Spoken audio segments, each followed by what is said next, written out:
Hello friends, आइए इस video में हम बात करते हैं कि यूज़र मैनुअल को कैसे पढ़ना है। तो ये 61 पेजेस का एक डॉक्यूमेंट है, लेटेस्ट ही है ऑलमोस्ट। तो इसमें इन्होंने दिया है कि ये टेबल ऑफ कंटेंट है, कैसे स्टार्ट करना है, क्या क्या चीज़ें हैं इसके अंदर, प्रोजेक्ट कैसे क्रिएट करते हैं, डाटा फाइल एक्सेल का अटैच करना है, model specification, single factor indicator को कैसे डालेंगे, रिफ्लेक्टिव, कंपोजिट, फॉर्मेटिव स्किल्स क्या होते हैं, देख लेते हैं। तो साइटेशन कैसे करना है ये भी इन्होंने दिया है। इंस्टॉलेशन कर दें कुछ, एक यूट्यूब पे इनके अपने ट्यूटोरियल भी अवेलेबल है। एडन को हम शुरू करते हैं। ये फाइल्स हैं, ये 1 2 3 4 में इन्होंने दिया है क्या है, undo, redo, view report etcetera. Good, बहुत अच्छा मैनुअल है। शॉर्टकट्स हैं सबके। रिपोर्ट फाइल ऐसे दिखती है हमें, एक्सेल की फाइल पे काम करते हैं ये। मॉडल स्पेसिफिकेशन में अब देखिए कंपोजिट और फॉर्मेटिव क्या है। तो अभी पिछले वीडियो में मैंने आपको बताया था कि इसमें ना वो आते हैं दो, ए और बी, मोड ए और मोड बी, कंसिस्टेंट वगैरह, ये कब यूज़ करते हैं वो डिटेल यहाँ पे गिवन है। सिंगल इंडिकेटर को कैसे देखना है, वेइंग स्कीम्स, मोड ए, मोड बी और सम स्कोर, तीनों को कैसे यूज़ करना है। 3 के अंदर एस्टिमेशन के अंदर ये जो मैंने पिछले वीडियो में बताया कि आप कंप्लीट करें डिफ़ॉल्ट की जगह, आपको रिजल्ट्स मिलेंगे बूटस्ट्रैपिंग के, आप चेंज कर सकते हैं अपने एल्गोरिथम्स वगैरह। मिसिंग वैल्यू को कैसे हैंडल करना है वो भी डिटेल गिवन है। 4 में एस्टिमेशन, ये एक अच्छी चीज़ है। हर चीज़ का इन्होंने दिया है कि कितनी वैल्यू होनी चाहिए। तो देखिए जब भी कभी ये वैल्यू जैसे कम होगी तो ये लार्ज होगी तो यहाँ पे ये रेड हो जाएगा। रेड का मतलब आपका कुछ ना कुछ इंडिकेटर आपका प्रॉब्लम कर रहा है। रिलायबिलिटी 3 तरह से निकालते हैं, डिक्सारा, हेंसलर या कंपोजिट रिलायबिलिटी या क्रॉनबेक एल्फा का। ये ग्रीन मतलब गुड, रेड मतलब थोड़ा सा इश्यूज हैं। मेजरमेंट मॉडल कन्वर्जेंट वैलिडिटी के। फॉर्नलेकल क्राइटेरिया, इसका एक तरीका है देखने का।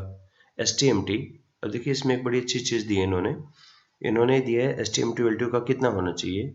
इट शुड बी बिलो 0.9 और बेटर बिलो 0.85। तो अगर जैसे मैं अपना रिजल्ट देखूं, मेरा एसटीएमटी क्राइटेरिया बिलो 85 है, यानी सारे ठीक है, जितनी छोटी वैल्यू उतना अच्छा। ओके, और कोई चीज़, वही सारा डिटेल इन्होंने दिया है, आप इसको पढ़ें। अभी मैं चलता हूँ डायरेक्ट इनडायरेक्ट ओवरव्यू, वो सब दिए हुए हैं। अभी हम चलते हैं एक्सटेंशंस में। सो एक्सटेंशन में एक चीज़ जिसके ऊपर अभी हम काम करने वाले हैं वो है मॉडरेटिंग की। इनका ये कहना है कि पहले तो आप ये समझें कि जब भी मॉडरेटर पे आप काम करते हैं ना, तो वो मल्टीपल रिग्रेशन हो गया और वहाँ पे मल्टी कोलिनियरिटी भी आ गई। अब रिग्रेशन में तो कुल मिला के एक ही चीज़ है, मल्टी कोलिनियरिटी, या जो सबसे इम्पोर्टेंट चीज़ है। इनका ये कहना है कि आप इसको कैसे करो, 2 स्टेज में करें। पहले में आप मॉडल को रन करो विदाउट इंटरेक्शन, स्कोर ले लो और उसका इंटरेक्शन खुद बना के उससे निकाल दो। 2 स्टेप में हम काम करेंगे। तो आइए देखते हैं इसको हम काम करेंगे कैसे इस चीज़ पे। तो अच्छा, इसमें एक और बहुत बढ़िया चीज़ है एडेनको में। अब आप ये चाह रहे हैं कि इस मॉडल को तो मैं रखे रहूं, इसमें हम चेंजेस ना करें, ये मतलब बार बार मुझे वापस ना आना पड़े। तो आप इसमें एक चीज़ ढूंढें, कहीं आपको मिलेगा एक मॉडल 1, मॉडल 2। मॉडल 2 का मतलब है मेरा एक और मॉडल बना दो आप, शो, ये अब मॉडल 1 है, इसी की एक रेप्लिका आपका हो गया मॉडल 2, ले सकते हैं आप। ठीक है जी, इसमें मैंने थोड़े चेंज कर रखे हैं, आप इनको अपना चेंज जैसे अब आपको ठीक लगे आप चेंज कर दो। तो मैं अब यहाँ बना रहा हूँ ये क्वालिटी 1 और इससे सेटिस्फेक्शन ये नहीं होगा, डिलीट। सेटिस्फेक्शन को यहाँ ले आया और अब हम इनके ऊपर, मतलब मैंने, क्योंकि इन दोनों का इंटरेक्शन देखना है ऑब्वियसली। देखिए फिर वही बात आ जाती है कि पहले आपके पास थ्योरी होनी चाहिए। मैं ये मान के चल रहा हूँ कि थ्योरी तो है ही हमारे पास। अगर मैं आपको तरीका बता रहा हूँ खाली कि करेंगे कैसे। ओके, ये दोनों के इस पे ही आ गया, ओवरलैप हो गया था ये। ओके, ऐसे ठीक है, वरना ये ओवरलैप हो रहे हैं। ओके, अब हमारे पास दो डिपेंडेंट हैं, दो इंडिपेंडेंट हैं और रन करें। रन करने पे इनका स्कोर आ गया होगा कहीं पे, स्कोर, स्टैंडर्डाइज स्कोर आ गया। स्कोर को कॉपी कर लें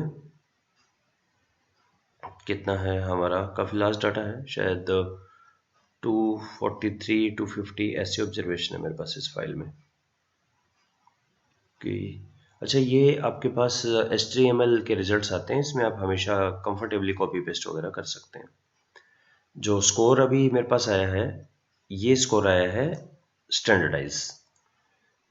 आपको एक दो और भी मुझे बातें बतानी हैं। ये वर्कशॉप में तो मैं बहुत बार डिटेल में करवाता ही हूँ। और फाइल का नाम था डेमो। ओके, मैंने यहाँ कॉपी कर ही रखा है, नहीं है तो आप यहाँ पे ये लो जी, हो गया। और अब हम अपना एक बनाते हैं इंटरेक्शन। देखो ये वही फाइल है मेरी, इसमें मैंने यहाँ एडिशनल कॉपी कर दिया और इसका सेटिस्फैक्शन इनटू क्वालिटी, और इसको डबल क्लिक। बस आपको ये इंश्योर करना है कि कहीं पे भी रिजल्ट वो सेम ना हो। जैसे ये जेंडर क्वालिटी 1 भी है और यहाँ भी क्वालिटी 1 है, ये गड़बड़ दे सकता है। नाम सेव नहीं होने चाहिए, तो मैंने जानबूझ के एक डबल आई कर दिया ताकि नाम सेव ना हो। सेव, ओके, इसको क्लोज कर दें। अब हम मॉडल 2 में आए हैं। मॉडल 2 में मैं अपनी, देखिए मॉडल 1 अलग है, 2 अलग है, सेपरेट कर रहे हैं।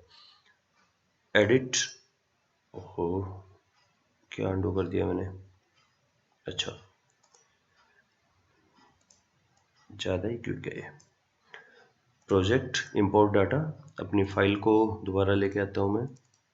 वैसे मुझे फाइल भी एक नए नाम से मैं सेव कर सकता था इसको। ओपन, ओपन हो गया।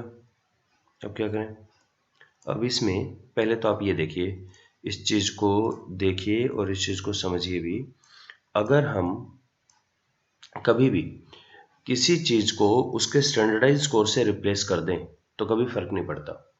इसका मतलब अब ये देखिए वैल्यू 447379। अब मैं इनको रिमूव कर देता हूँ, यहाँ पे क्वालिटी आ चुका है, ठीक है। रिमूव रिमूव रिमूव रिमूव, और इस क्वालिटी को इसमें ड्रैग कर दिया 447379, राइट।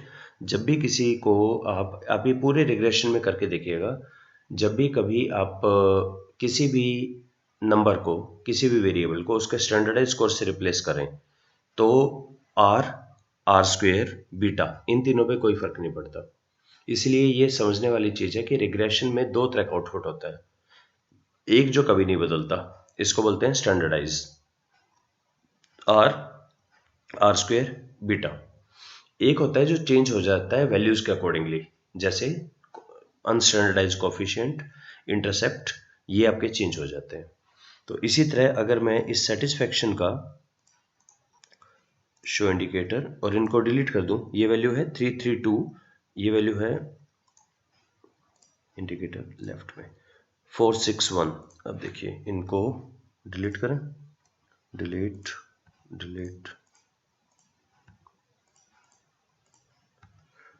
और सेटिस्फैक्शन को हमने यहाँ डाल दिया 461332, राइट। अब अपना इंटरेक्शन इंटरव्यू का निकाल लो, ये इंटर आ गया। और अब आपको पता है आगे हमें कैसे करना है। इंटर से इस पे, इंटर से इस पे, वैल्यू आ गई -0.0 -0.0, बहुत ही छोटी लग रही है। खैर एनी हाउ, देखते हैं ये सिग्निफिकेंट है या नहीं। कंप्लीट रन, तो दिखाओ जी सिग्निफिकेंट है या नहीं है।